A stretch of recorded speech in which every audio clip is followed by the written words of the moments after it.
Le saule de Irène Desquelpères. Vous connaissez tous le saule pleureur. C'est un arbre dont les feuilles ressemblent à des larmes. Il donne pour cette raison une telle image de mélancolie qu'on l'appelle pleureur et que les poètes un peu tristes l'aiment particulièrement. Or donc, un jeune poète se promenait dans la ville en récitant partout ses poèmes. Mais les gens ne l'écoutaient pas et il ne recevait pas les jolies pièces de monnaie qui devaient, pensait-il, récompenser son talent. Notre poète était triste, tellement triste qu'il faisait pleurer tout le monde. Il était toujours vêtu de noir, ses longs cheveux sombres encadraient un visage livide. Sa seule apparition semblait glacer l'atmosphère.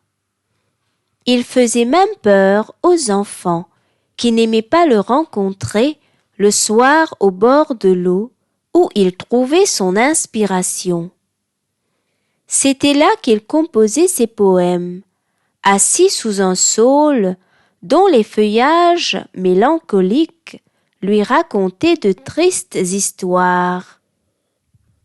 Un soir, assis à sa place habituelle près du saule, il se sentit encore plus triste, si triste qu'il en oubliait d'écrire des poèmes, et le saule eut pitié de lui. Au fond, se dit l'arbre, il vient chercher son inspiration près de moi. Je me sens un peu responsable de ce qui lui arrive. Je voudrais l'aider, mais comment? Un moineau vint alors se poser sur une de ses branches. « Je sais comment tu peux aider ton ami le poète, » dit l'oiseau. « Comment donc ?» demanda le saule. « Eh bien, puisque c'est toi qui lui donnes l'inspiration, envoie-lui donc des idées amusantes au lieu de faire naître en lui des pensées moroses. » « Ne sais-tu pas que je suis un saule pleureur? Je n'y puis rien changer. »« Si, tu peux, » dit le moineau.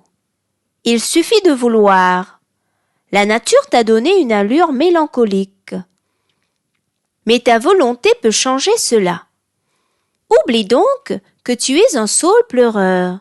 Ce soir, pour une fois, tu seras un saule rieur. »« Je veux bien essayer, » dit le saule.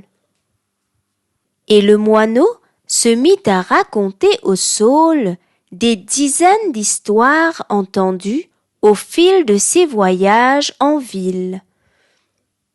Car le moineau connaissait beaucoup de choses, et ses histoires étaient toutes si amusantes que le saule ne put s'empêcher de rire.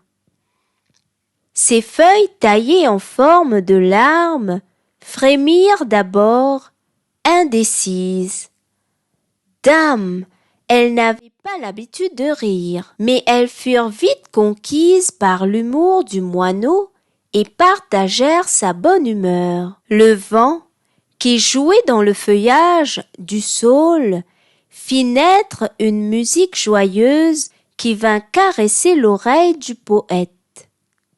Il n'y comprenait rien, le poète. Le saule, qui était un arbre triste, lui envoyait cette fois une musique vive et gaie.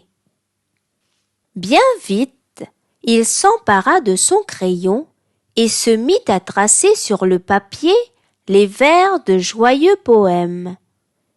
Et tandis qu'il écrivait avec enthousiasme, un sourire encore timide naquit sur ses lèvres. Le désespoir l'avait quitté.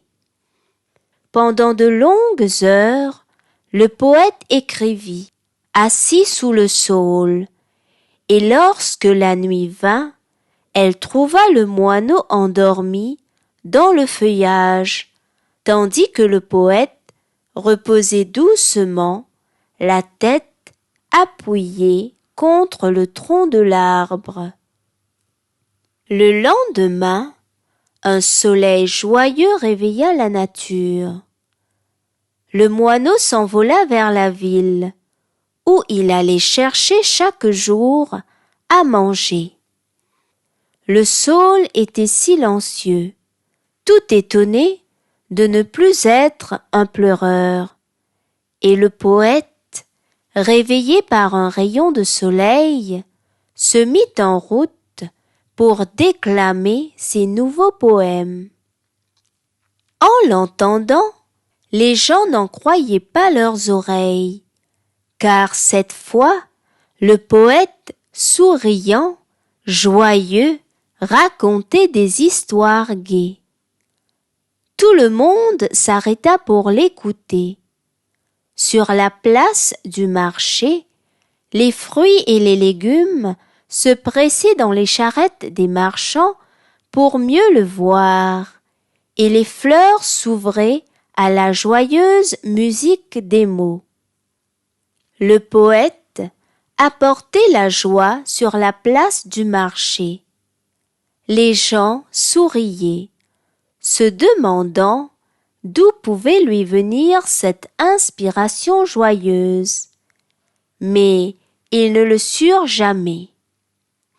Tous les soirs, désormais, le poète alla chercher son inspiration près du saule, là où un moineau racontait des histoires drôles que seul le poète et l'arbre pouvaient entendre.